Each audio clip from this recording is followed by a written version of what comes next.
Sa ikaapat na pagdinig ng House Tri-Committee ukol sa paglaganap ng fake news sa bansa, binusisi ng mga kongresista ang mga hakbang ng kumpanyang Meta para masugpo na ang pagkalat ng mga mapanlinlang at maling online posts. Ang Meta ang siyang may hawak sa Facebook at iba pang sikat na social media platform sa bansa.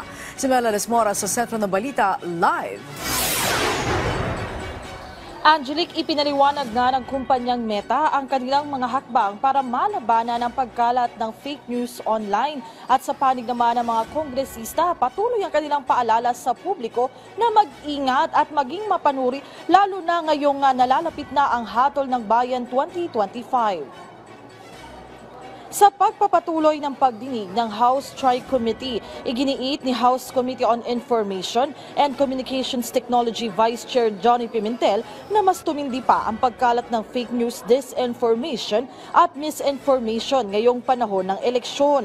Kaya't desidido silang makabuo ng mga bagong polisiya para matugunan ito habang pinangangalagaan pa rin ang kalayaan sa pagpapahayag ng mga Pilipino. Isa sa mga humarap sa pagdinig ngayong araw ang mga opisyal ng kumpanyang Meta na siyang may hawak sa social media platforms na Facebook, Messenger, Instagram, Threads at iba pa. Pagtitiyak ng Meta, pinaigting na rin nila ang pakikipag-ugnayan sa ating mga otoridad para masugpo ang mga naglipa ng maling impormasyon online. Sa kanilang panig, may mga hakbang na rin silang ipinatutupad para sa mas ligtas na online community. Panawagan naman ng mga kongresista na way magkaisa ang taong bayan sa paglaban sa fake news. Nakakalungkot isipin na sa pagpapakalat ng mga maling impormasyon, hindi lang ang taong kanilang sinisiraan ang apektado, ngunit pati na rin ang ating bansa. Dapat tayo maging mapanuri. Huwag nating ipagwalang bala at bagkus labanan ang mga ganitong maling gawain. Together, we can confront the challenges posed by fake news and disinformation, ensuring a healthier public discourse. We have a three-pronged approach to how we treat misinformation.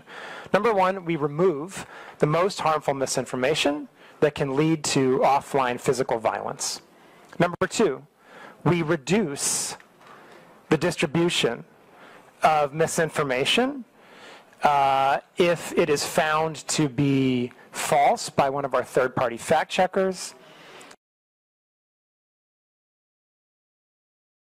on our platforms so that people are less likely to engage with it.